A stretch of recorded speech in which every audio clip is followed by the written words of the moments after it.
some people watching will despise what you're doing, and some people watching will think of you as a hero for doing this. I'm going to just try to get right to the facts about the fund and about the efforts and where it's going. By the way, I said 1.4 million as of last week, but we all know Luigi's been in court for a couple of days this week, which means he's been back in the headlines. Is the amount different after last week? Has it gone up?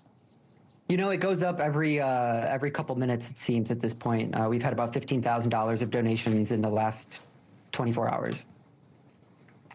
Wow. So who is behind the donations? Are you able to codify and categorize who these people are, who these 37,000 donors are?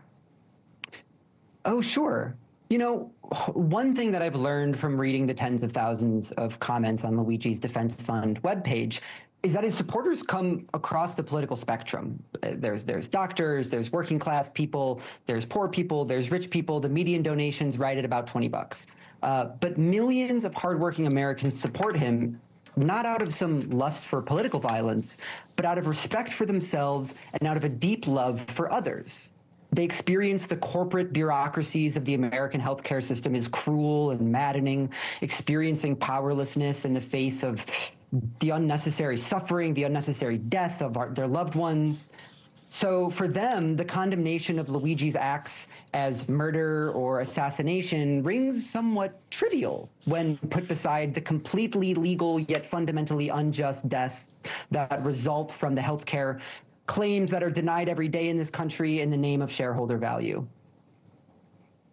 So before I get to the morality of the defense fund for a guy that some would say, again, is a hero, others would say is nothing but a cold-blooded, vigilante murderer. I'm super curious about the disbursements, because a year ago, I remember you were answering a question about the lawyers for Luigi refusing to take the money from the fund. Where does that stand now?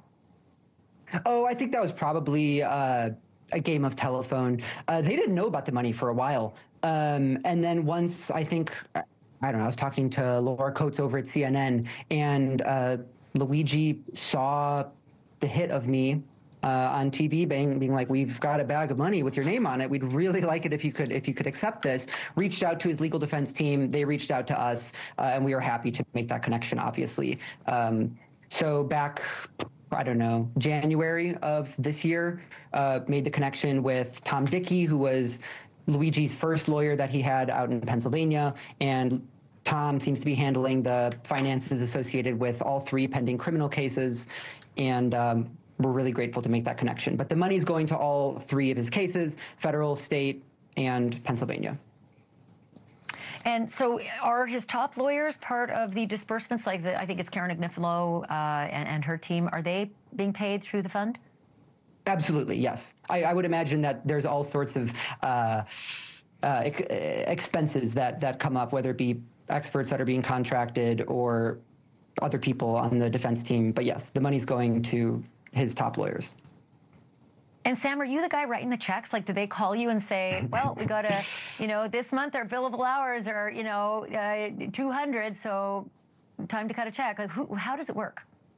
Thankfully not. I made pretty clear early on to Luigi's team that I did not want to touch the money. I'm not going to Venmo you $1 million. So we worked out a situation with GiveSendGo, who is the platform that we're hosting the fundraiser on, where they withdraw the funds directly from the platform. Thank you for watching. Subscribe below and download our NewsNation app right now on your phone, and you will get fact-based, unbiased news for all Americans.